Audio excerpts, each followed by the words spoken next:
ఓం నమో వెంకటేశాయ. ఒకసారి మేము తిరుమలకెళ్ళినప్పుడు స్వామివారికి అభిషేకం చేసి, స్వామివారికి అలంకరించి తీసిన బట్టల్ని తీసుకొస్తూ ఉన్నారు.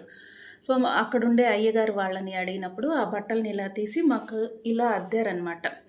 సో, అప్పుడు అద్దినప్పుడు ఆ స్మెల్ అనేది చాలా ఎక్కువగా వచ్చింది. వెంకటేశ్వర స్వామి వారి దగ్గర ఏదైతే స్మెల్ ఉందో అదొచ్చింది.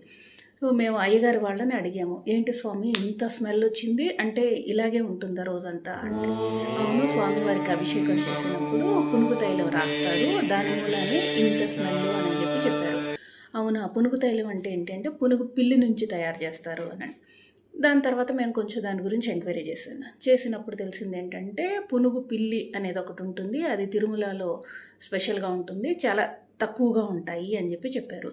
సో, ఏంటంటే దాన్ని ఒక బౌల్‌లో పెట్టేసి దానికి ఒక చందనం చెక్క ఒక సైడ్‌కి పెడతారనమాట. సో, పిల్లికి ఎప్పుడైతే చెమట పడుతుందో వెళ్ళి ఆ చెక్కకి అలా ఇలా రాసుకుంటూ ఉంటుంది. ఆ బాడీలో నుంచి ఒక తైలం వస్తుందనమాట. జిగురు పదార్థంలాగా. దాంతోటి పునుగు తైలం చేస్తారు. సో, ఇది తిరుమలలోనే చేస్తారేమో, స్వామివారికే అలంకరిస్తారు అని అనుకున్నాము. కానీ రీసెంట్‌గా గజకేసరి వాళ్ళు, మనలాంటి నార్మల్ పీపుల్ వాళ్ళకి కూడా వాళ్ళ కోసం కూడా తయారు చేశారు. ఇదిగోండి పునుగు తైలం ఇది. సో, నేను ఆర్డర్ పెట్టుకున్నాను, తీసుకొనొచ్చాను. ఒకసారి ఇది చూపిద్దాము అని పునుగు తైలము ఎలా ఉంటుంది అనంటే, సో ఇది.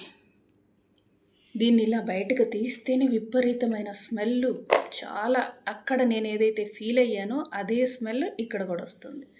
సో, దీనిలో కుంకుమ పువ్వు కూడా వేస్తున్నారు. మీకు అది క్లియర్గా కనిపిస్తుంది అనుకుంటాను.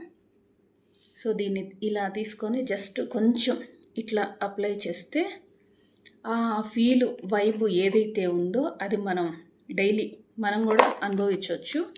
సో, దీన్ని ఒకసారి చూపించడానికి వెబ్సైట్లో ఉంది, ఎవరైనా ఆర్డర్ చేసుకోవచ్చు.